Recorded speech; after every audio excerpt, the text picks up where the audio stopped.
All right, good evening, everyone, and welcome to the S.T.E.M Files on OMSTV. We are no longer on Blog Talk Radio. This is, I believe, the 8th show that we've had on YouTube since we've left Blog Talk. And I am definitely excited about this episode because I love agriculture and I love farming. I'm Tariq Muhammad, the Chairman and Chief Science Officer of Original Magna Cardiac. I'm usually joined by my co-host, Jabril Muhammad, a.k.a. Jabril Engineer, but he has a prior engagement. So he wishes us much success in this session. But I want to introduce someone who is our special guest tonight on this episode, Kamal Bell. Am I pronouncing your first name right? Yes, you are. You are. Cool. So how are you, Kamal? I'm doing well. How are you doing? Pretty good. I'm pretty good. Thank you for joining us tonight. No problem. Thank you for having me. Awesome. So can you kind of give us a background of yourself, where you're from, what inspired you to go into agriculture, and where do you see yourself in the future? All right. That's a good question. I actually get asked that question like all the time. Somebody even asked me today. But I'm from Durham, North Carolina, and I've had some pretty interesting experiences.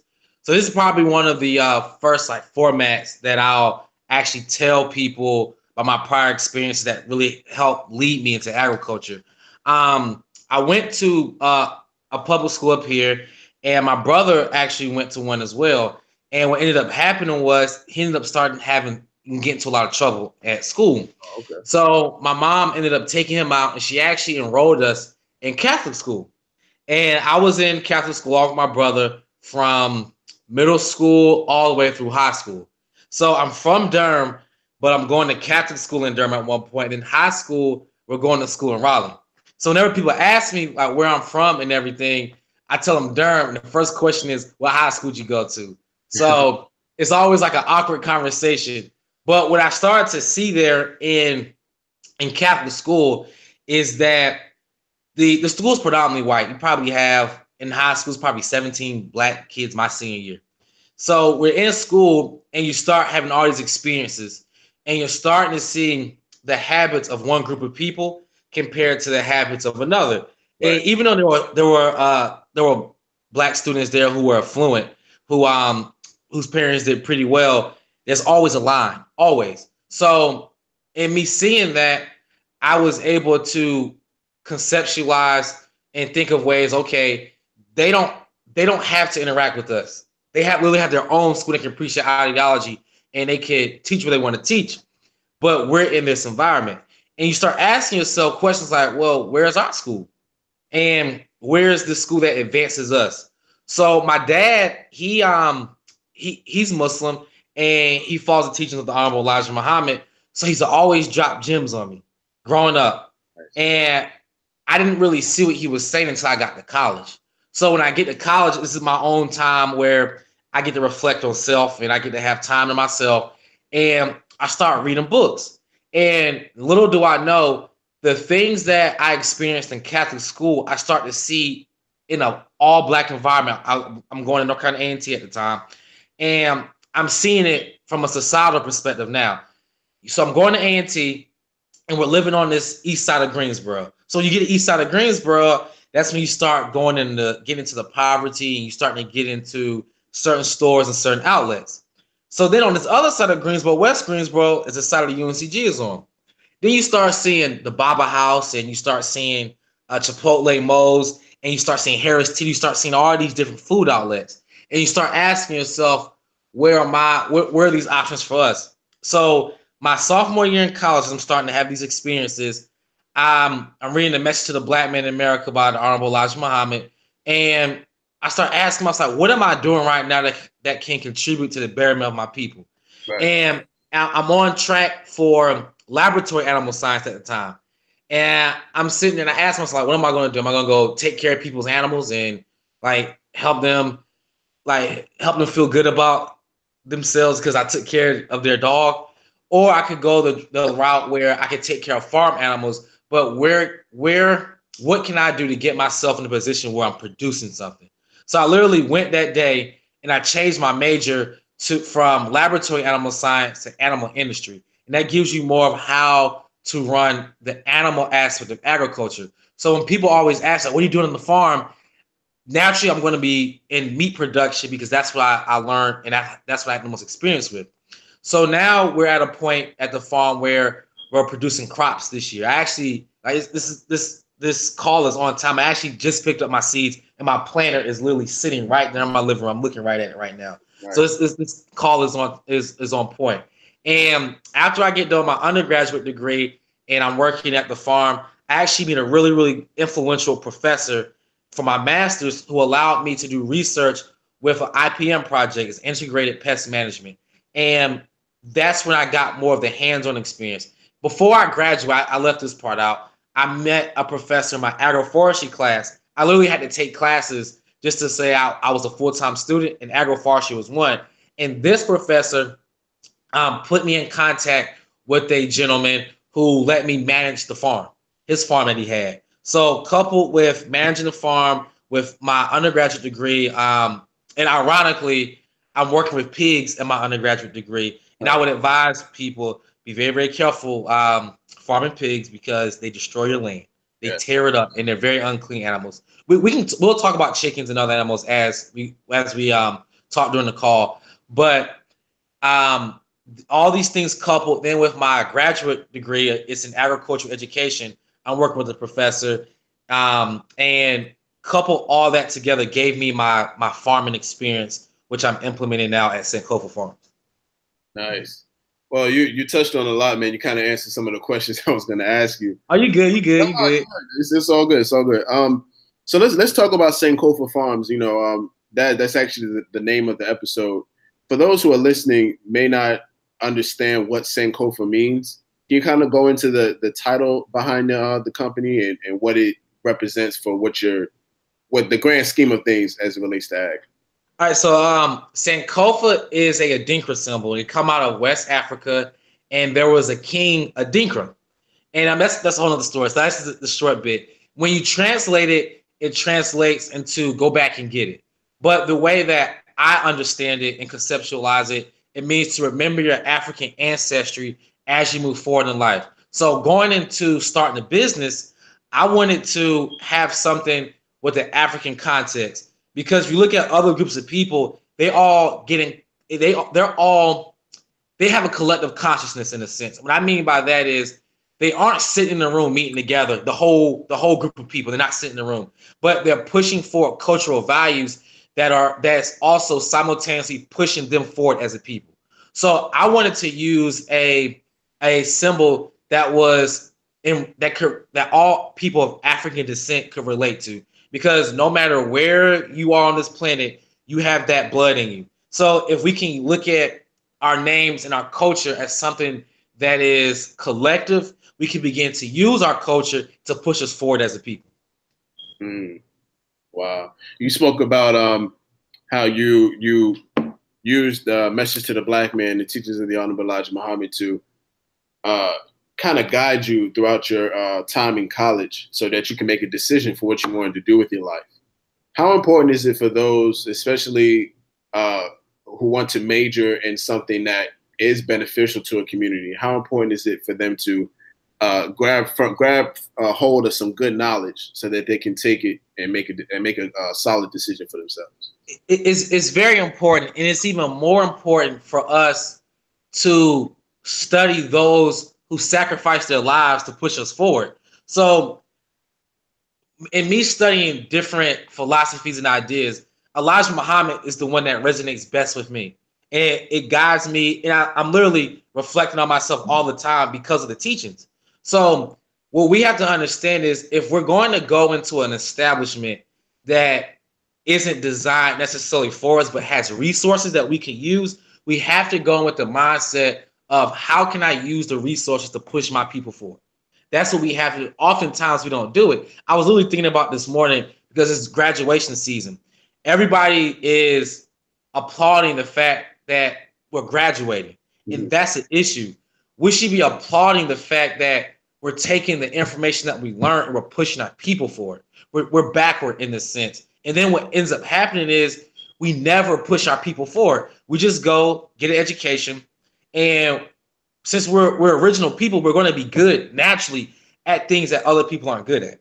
And then what we do, we take our great talent and then we give it to another group of people. It's not necessarily white people, not necessarily a specific group, but we give it to all people, and we fuel and we put the fire to propel them forward. And then what are we left with at the end of the day? Nothing.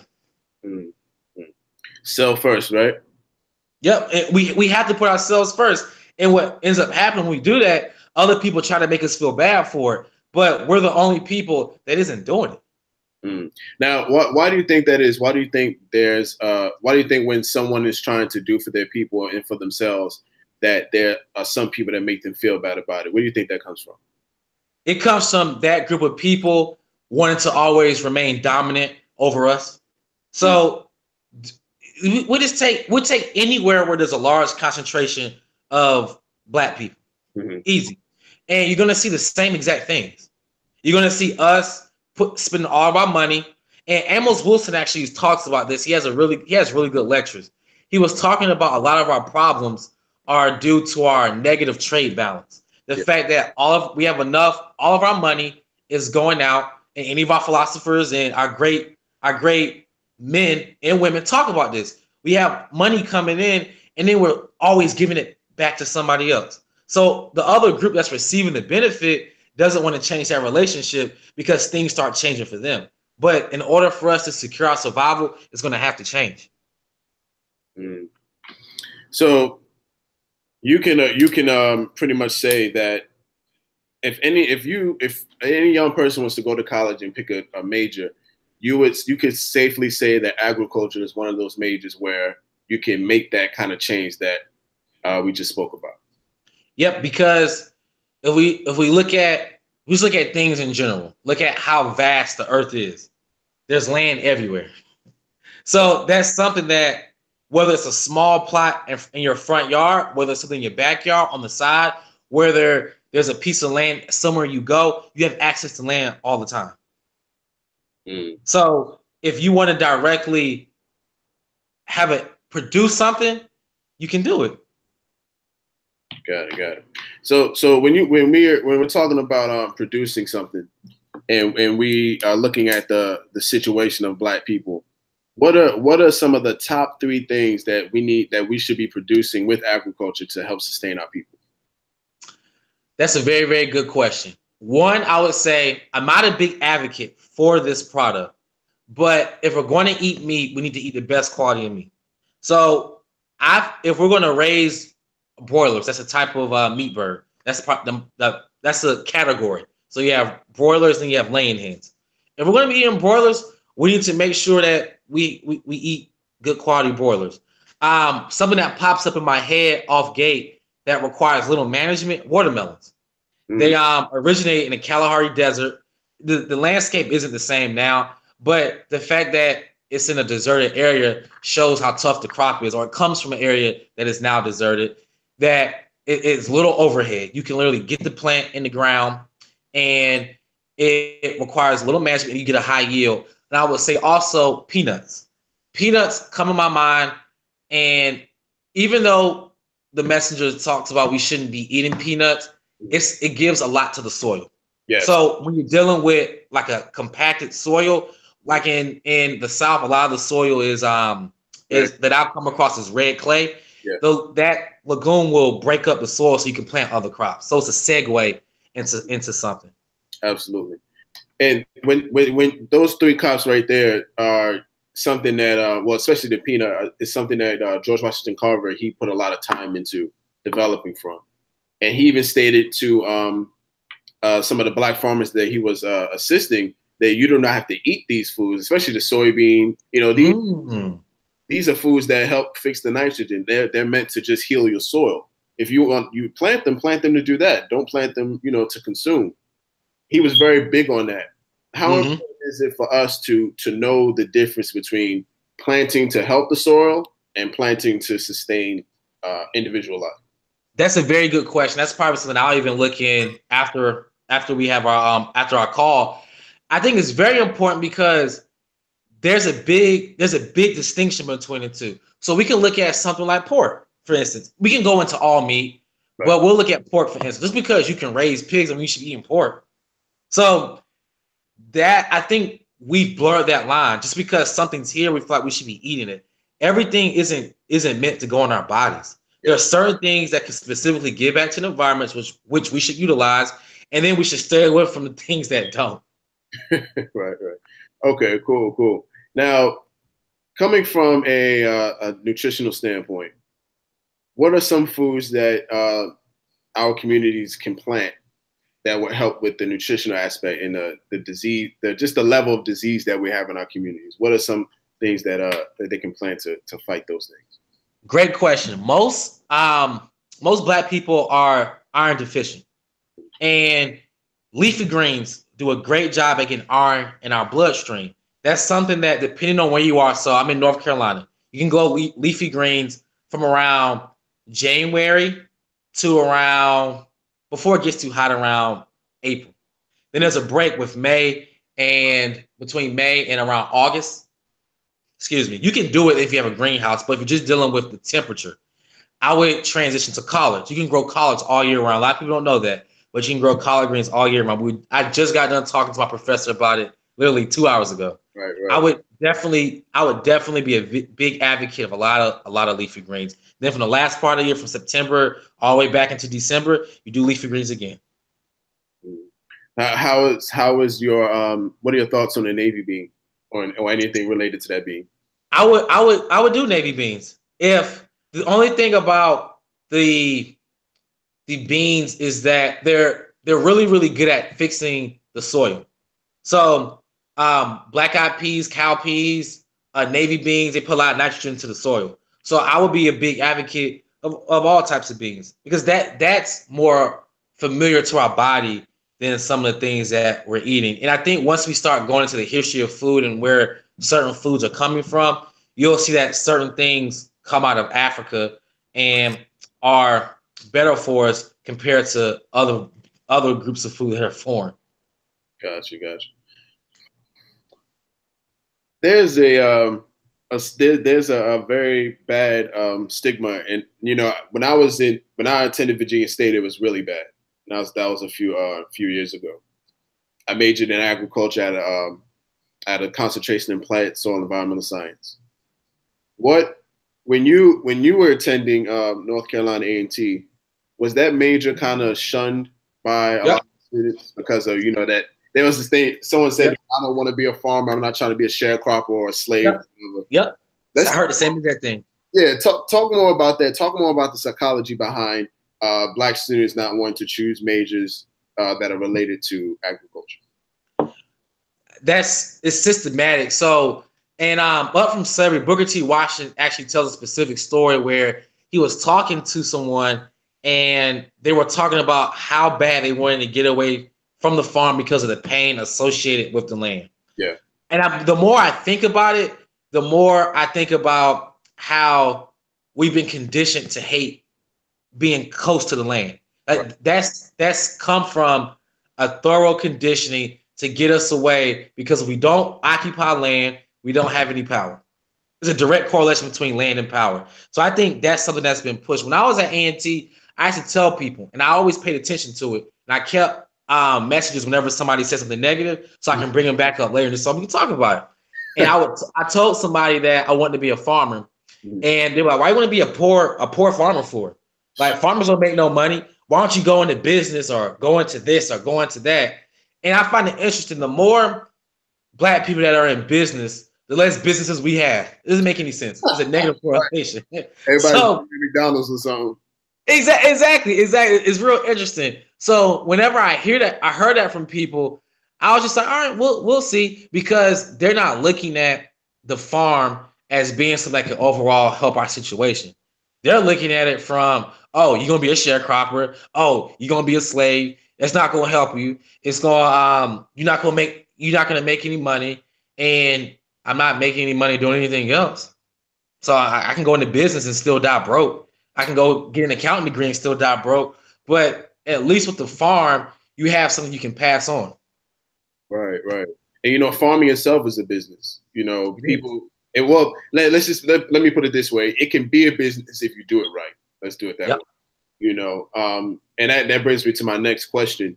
When we talk about farming and business, there are a lot of farmers out there, especially Black farmers, who are not getting the kind of business they need to sustain themselves. And some farmers aren't able to keep it going, that keep their crops going and everything like that. What would you say is the reason behind a lot of Black farmers not being able to achieve the kind of success that they want to see with their land? It's real. I mean, I think it's a layer of things. So I think one thing is we have to really figure out how close the farmers are to their markets. Because if a lot of farmers are in rural areas and then cities are developing too far away from them, they're going to have a hard time getting their product to market. Another thing is controlling the food after it leaves the farm. So I could grow food, but then get undercut when I sell it to a manufacturer, and then they do whatever they want to do, and they sell it for 3-4 times the price. That happens a lot. And I think the third thing is Black farmers don't have any trust in larger systems. So if they do present to them a way for them to better the farm, they won't trust them. And that's rightfully so.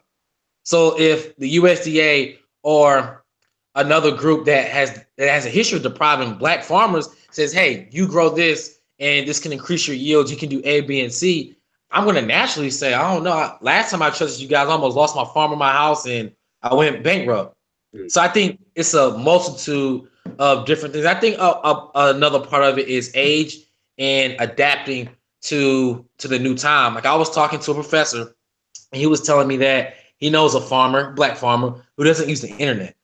So with the changing same thing I said, it's a changing market and you have better access to your consumer and we're not using the tools to get in contact with the consumer. So I'm not going to say it's necessarily education. I think it's just something where if I didn't grow up using the internet, I'm not going to use it now. Yeah, I came across a lot of that too when I was working with some of the elder people in my in some of my business circles or what have you. Some of them may not be aware of how to do certain things. They need help sending out emails and stuff like that. How can we go about addressing the Black farmers who are not keen on technology? How can we help them use more of it so they can scale up on what they do? I think it's unfair to get them to try to change something. I think it's more so we need more young people to work with the farmer to get things done. Yeah. So I think it's really interesting that where the number of Black farmers, they started considering urban gardeners. I don't have a problem with the urban farming movement, but when we're talking about on a larger scale, we need access to more land. So the number of Black farmers has been decreasing as far as who are owning large acreage or more than 5 acres. So the new push is the urban farming. But if we think about the scaling that up, it'd be really hard to feed the 40 million plus Black people here in America off of little small plots. So I think we really need to reconnect farmers back with younger farmers with older farmers, because they do have they have a plethora of knowledge that isn't widely available in the field of agriculture now. I learned a lot of things from Black farmers, like just little small tips. Cool. So let's talk more about your background and what you studied in college. So what exactly did you study, and did you take your education further? Because I put in the advertisement what you studied in undergrad and what you got in your master's. But let's talk more about it for those who may not understand the actual significance of those two degrees.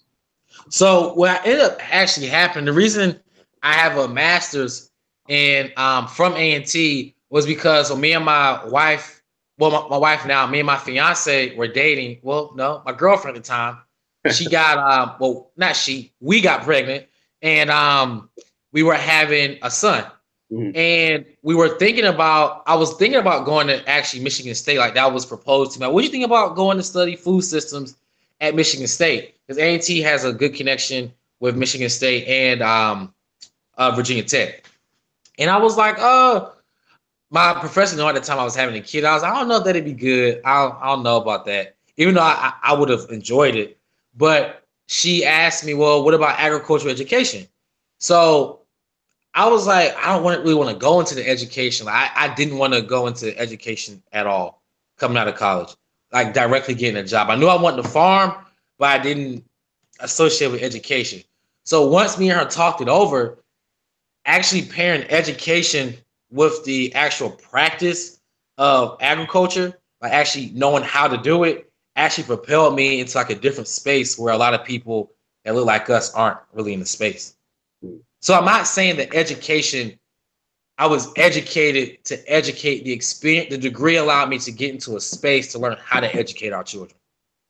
Nice, nice. So actually, as a matter of fact, you were actually not the only person that was supposed to join us on this session, correct? Mm-hmm. You and a few other of your students.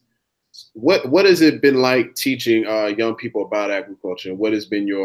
How have they received it, and what has been your most, what has been your biggest highlight teaching thus far? Teaching, the biggest highlight of it so far is hearing the stories from the parents on how their children, their young sons are changing. Mm-hmm. And I didn't think it was going to be this big as far as impacting this many young men. Mm-hmm. I didn't have any idea. The program was really supposed to be at the middle school that I first taught at. And when I took it to the principal, she said no. And I'm happy she said that now, because I think we really something special is happening in front of us. And just seeing them actually take on the concepts, become more community centered, and actually see them understand things differently, I think that's the biggest joy out of all of this. And we're just getting started. The first 2 years, or the first year, we're going into our third year now. So the first 2 years, we didn't have the resources that we needed, and the kids didn't quit. Some of the quit, like if you look at the picture, some of the kids were pulled out by their parents not understanding the value. Mm-hmm. So that is one thing. But now, like, some of the kids are contacting me to come back. I mean, it's a program where you can't really get kicked out. I mean, you want to come, you come. I'm not pressuring you to come, but you have to see the bigger picture if you're going to be there. So just seeing the kids' willingness to come out there, and then not to be like, you're going to pay me, Mr. Bill. I want to get paid. And see them drop that, to see that they're actually building something for their people. That's pretty important. Now, you talked about how you see it changing them. How do you think agriculture is able to help transform young people? What do you think about what is it about agriculture that allows it to change the mindset or the work ethic or the attitude of a young person? I think the biggest thing that they see is they're out of an environment, they're out of their standard environment. So so you start reacting differently with what's around you. So I don't think it's necessarily anything that I'm doing specifically.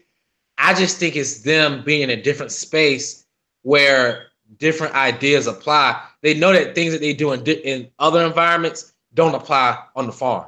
They don't work. But things that they learn on the farm apply anything in their life.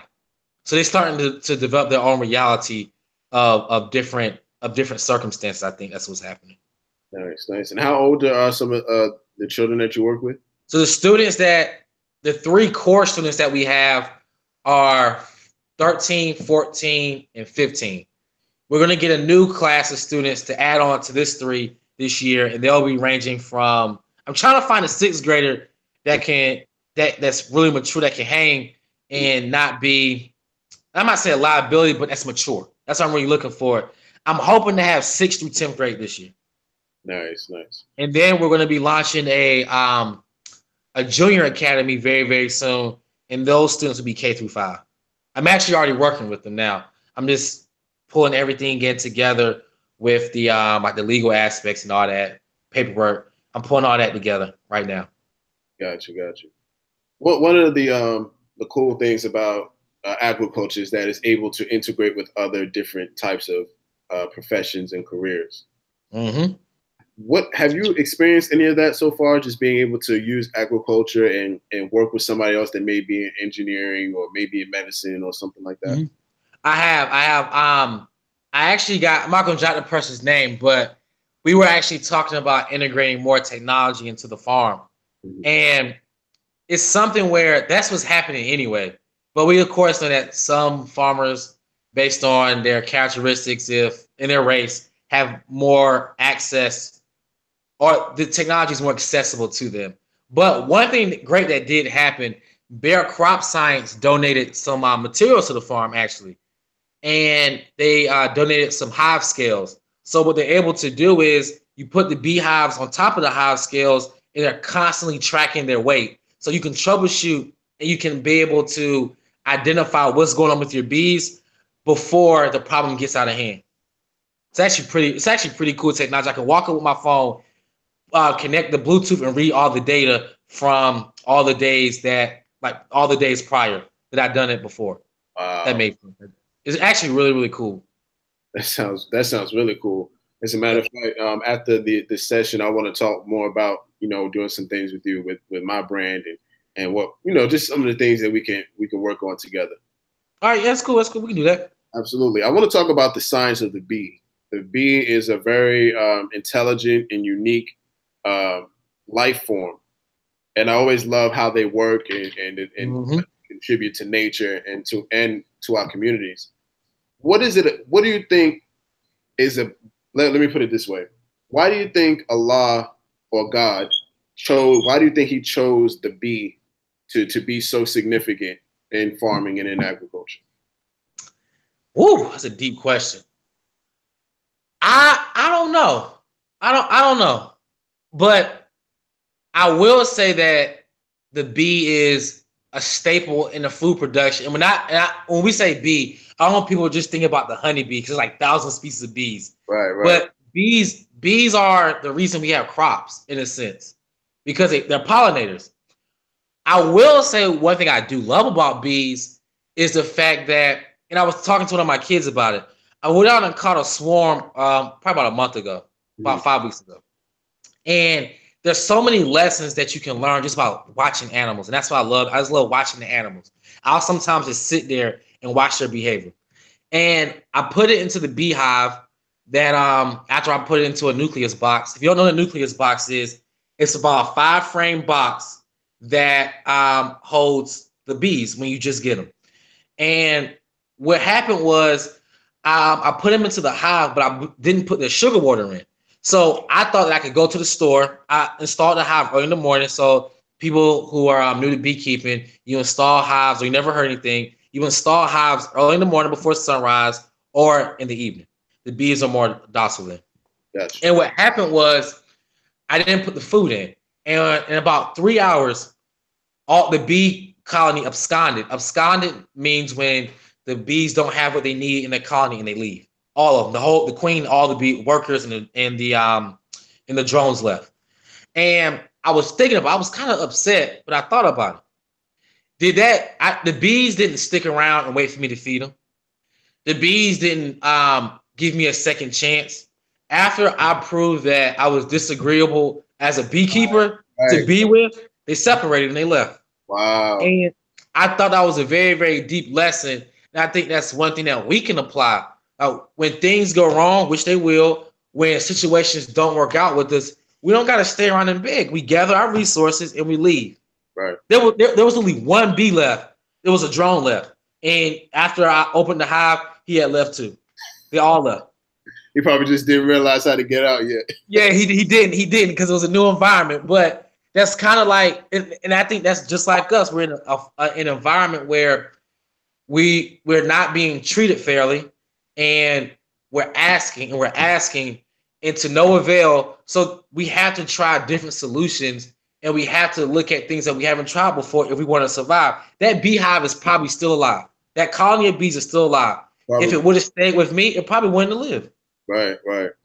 And I learned from the experience. Now I take great care of all my beehives, and me and the kids take care of all the beehives. Nice. How many children? Your Sankofa children or your biological children? Everybody always asks me that because I speak about like they're one and the same.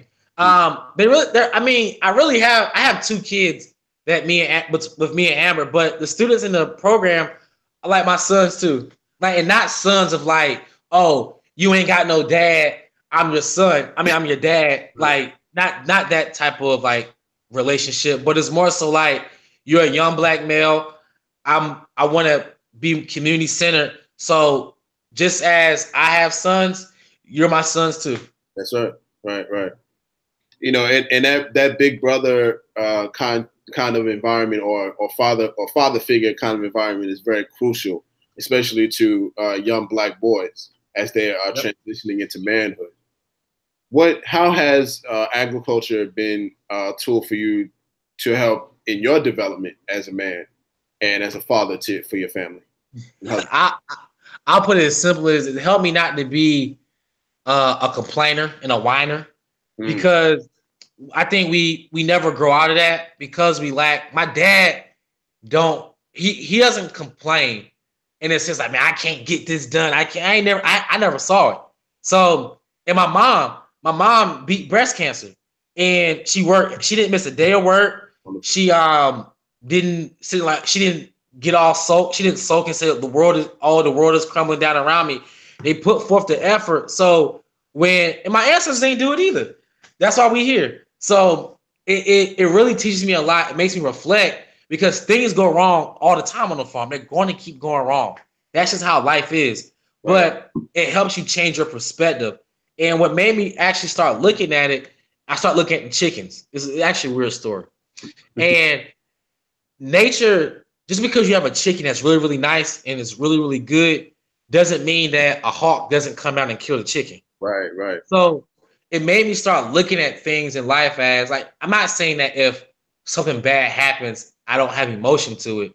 But when things get tough, life doesn't discriminate on you. Mm-hmm. So when you're going forward and things happen, you can't say, woe is me. You got to gather your resources, troubleshoot the problem. And that's all farm is troubleshooting. Literally for the first 2 years at the farm, everything went wrong. But I'm not going to say wrong. Everything didn't happen the way I wanted it to. I'll say it like that. But everything has to be taken as a learning experience, and you have to learn how to problem solve. Right. It's like it's a book of problems. That's what the farm is. Book of problems. I like that. The problem book. That's yep. I like that's exactly what it is. Cool. Now let me ask you this. I met a farmer one time who was very irresponsible with his crops. You know, he was growing a few strawberries, and the strawberries quickly died because he wasn't irrigating them properly, or you know, doing what he needed to do to help them, you know, grow and whatnot.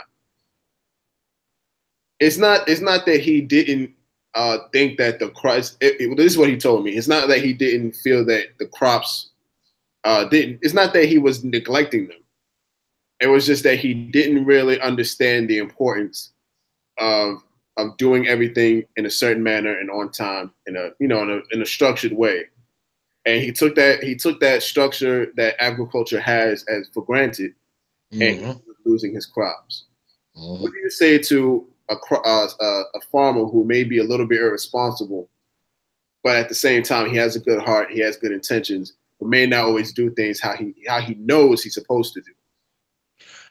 That's happened to me all the time. It happens to me at the farm, and it happens to me like outside of the farm all the time.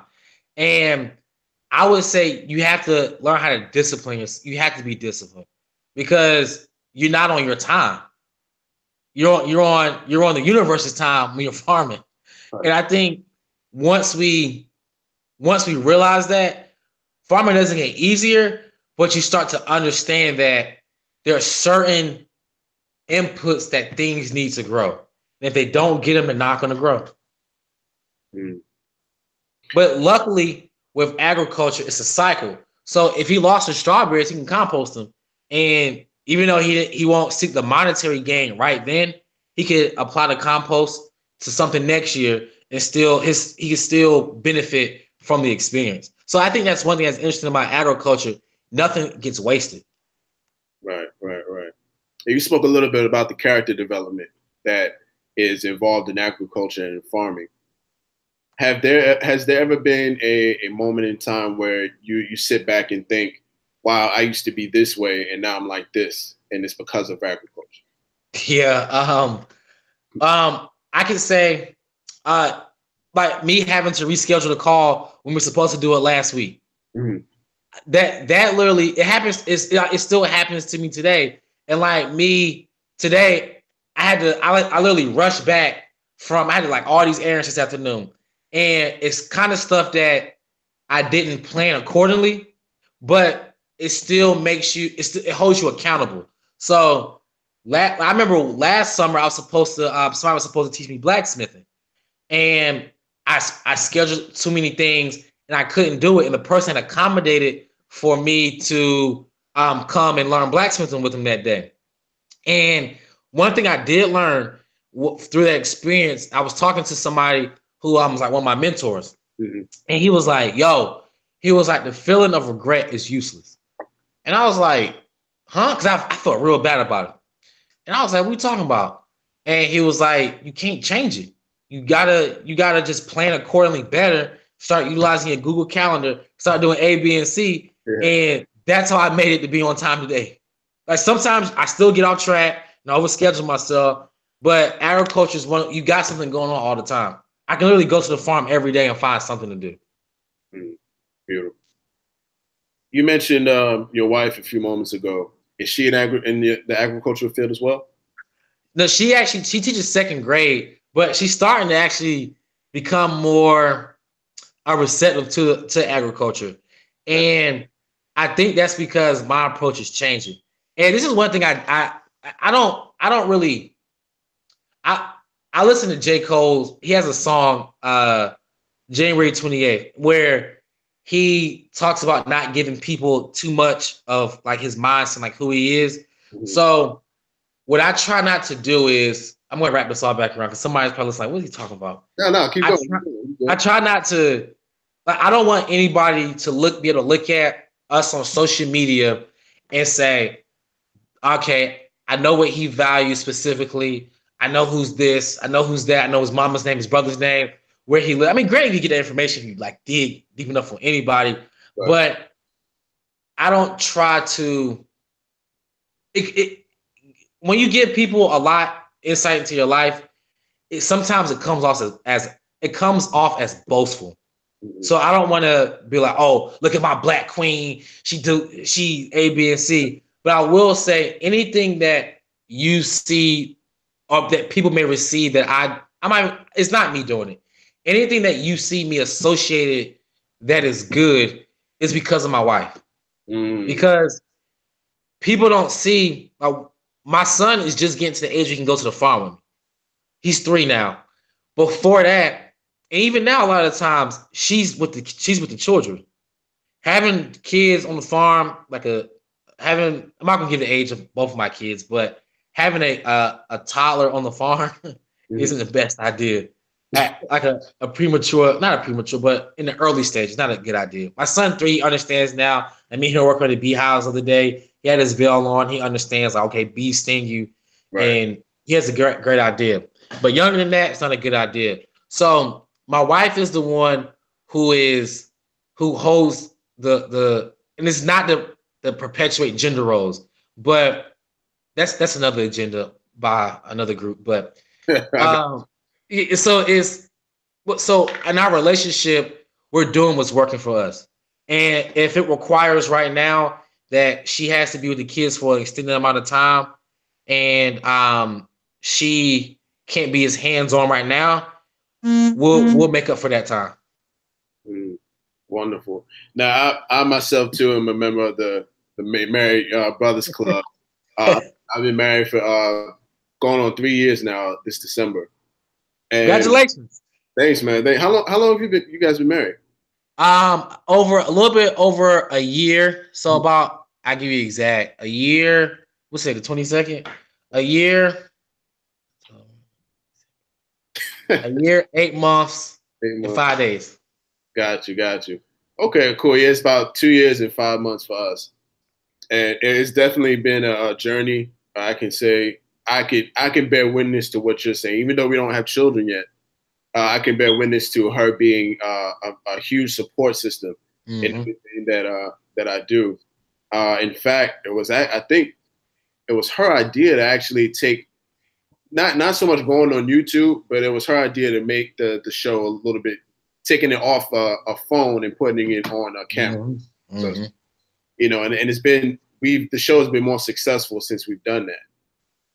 So I just want to acknowledge, give a shout out to my wife, what's up, I love you. Um, there's a lot of there's the black woman has taken a lot, and she gives a lot. Mm-hmm. Just throughout your journey, especially now that you're a father and a husband, how has she, and I'm not sure if you touched on this a little bit before, but how has she kind of supported you in your work with Sankofa Farms, or how has she kind of been like, okay, you should do it this way, maybe this way, or just giving her insight into anything that you're doing? The biggest way she supports is just by being here, because people only see that's what I like about social media, and I've been contemplating about like showing like the real challenges you face. Yeah. Like when the bees leave and I'm mad, like the students from the program are around me, not kids, the young men are around me, and they see it, but there's still an aspect of me that they don't see that my wife sees all the time. Like she'll catch. I'm not saying emotion is bad, but it's just how you look at it. She catches more of the rare emotion aspects of when the farm is hard, or like I've had times where I'm like, man, I ain't farming no more. I'm just gonna go. I'm gonna sell land and just go work for the rest of my life. And like you have those thoughts, you're not really gonna do it, but she's there to hear that aspect of it. So it's like the black woman just being there. And I don't think that we actually see that people who are limited, I'm not going to say limited, who have a different perspective will probably understand this differently. But you'll know what I'm saying. The support that you get from black women is like unmatched. Yeah. Like it goes very, very far. Like I'm not saying other groups of women, like what black women are to us, and black men who really understand it, other groups of men will understand what I'm saying when I say how big of a support system like women, black women and women are. And not saying they always have to be the support, like they can't go out and do the same thing the opposite way around. Not saying that. But I'm saying from the perspective of our conversation, black women are very, very, very supportive and are the backbone in times. Well, all the time. They've been the backbone to our race. They birthed us. So yeah, that's real. So we can't really get around that. Right. And I can bear witness to what you're saying, man, because a lot of times, we have a brotherhood and we have brothers, and they support us and all that, and that's good. But the way they support us and the way our women support us is a whole nother, ball game. Our brothers support us, that's fine, but it's the way that women support us that, yep. They not only do they support you, they come up with ways to do things on your behalf. Yep. And some of them do it without you even having to ask. They just see how hard you're working and just, do what they do. So I can definitely agree with you on that. We're coming towards the end of the show, and I can definitely say it's been an honor having you on, especially on a random night like a Tuesday. it's definitely, educational, and those who are watching it give me good feedback via text message or what have you. One of the things we like to ask towards the end is what does science mean to you? We ask all our guests this. If any of the students in Sankofa Farms or you have a son, right? Yeah, I have two sons. If any of them came up and asked you, hey, Dad, or hey, Mr. Bell, or hey, Kamal, what does science mean to you, and why is it important to you? I'm actually looking up. Elijah Muhammad had a very, very good perspective on science, and I was looking for the quote on it because I don't want to misquote him. I know the quotes that Mr. Farrakhan has said. I don't recall any of the ones that the messenger has said. He was talking about the science behind things operate, us figuring that out. I don't know if it was in the Theology of Time.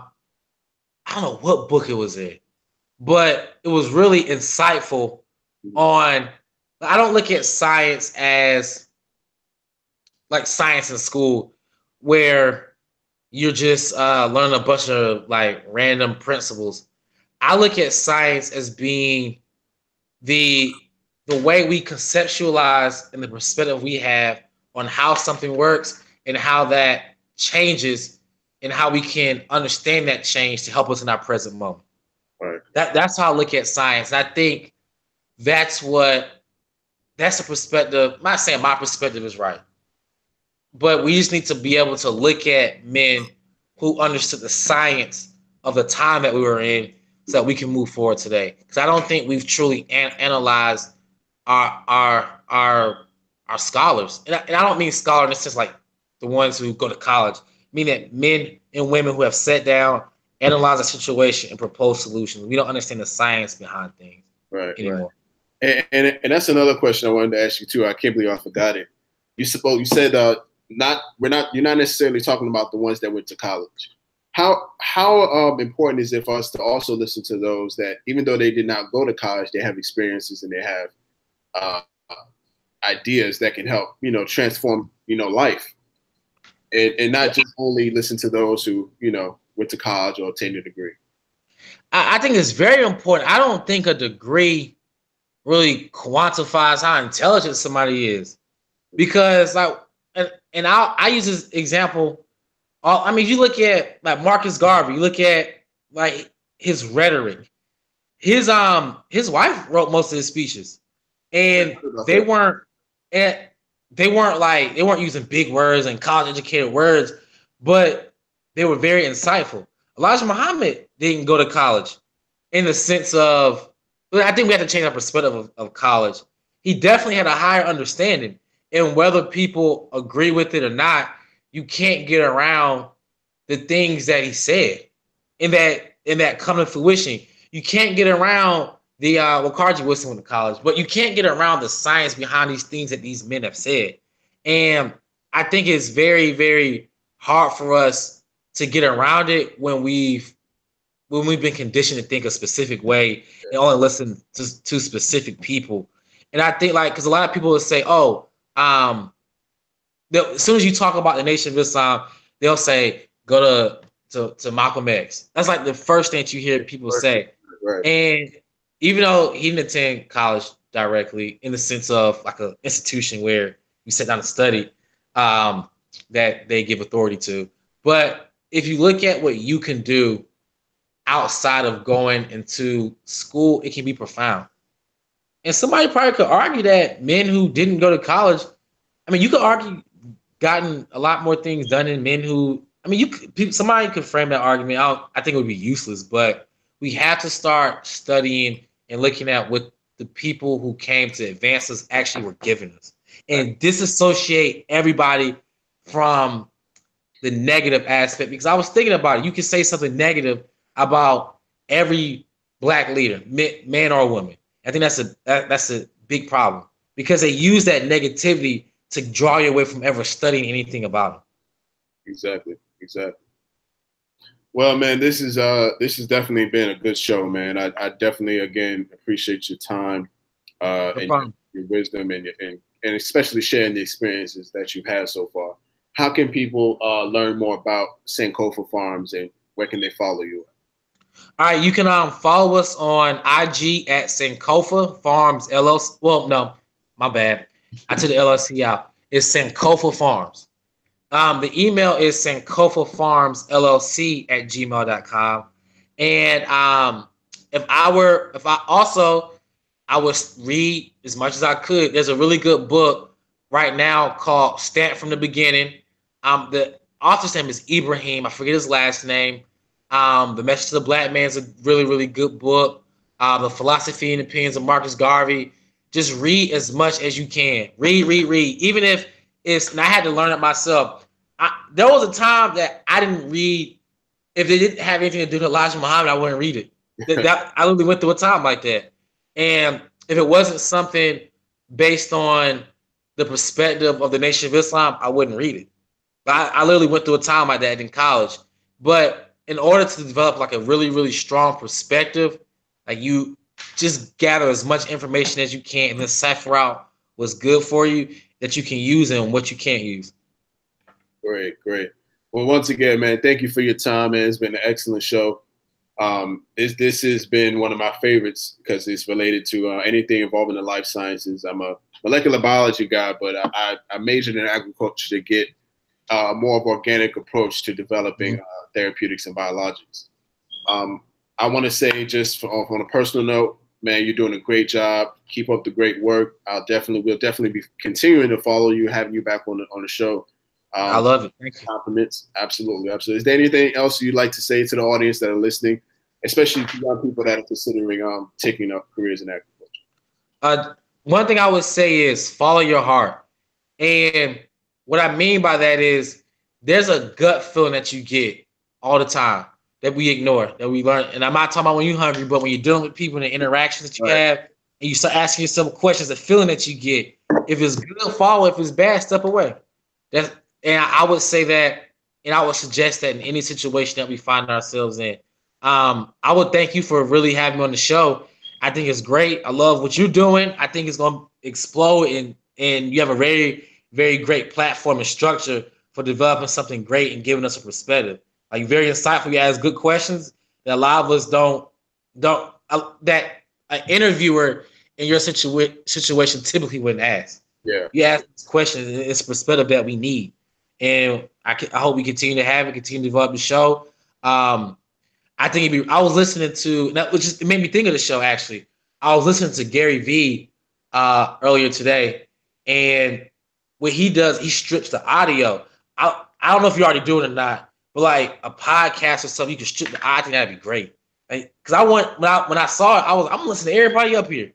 That's what I was thinking. And I wanted to just put on my phone, rock with it. I think this show is gonna be powerful because it's the only one that's doing what it's you don't know the structure that's out there. I don't know nobody else that has a structure that's interviewing Black people in STEM specifically. I don't know that. Well, I definitely appreciate the support, man. There are others out there. They just do it on a different kind of platform. I'm not currently aware of anyone that's doing it on YouTube on a one-to-one basis, especially as it relates to Black people in STEM. But there are others out there. As a matter of fact, one of our next guests, maybe sometime in June, is going to be on, and she does her show from a radio station in Texas. She'll do it from another country or another state as well. So she'll definitely be on the show. Be sure to check that out. But thanks, man. I thoroughly appreciate it. Looking forward to working with you in the future.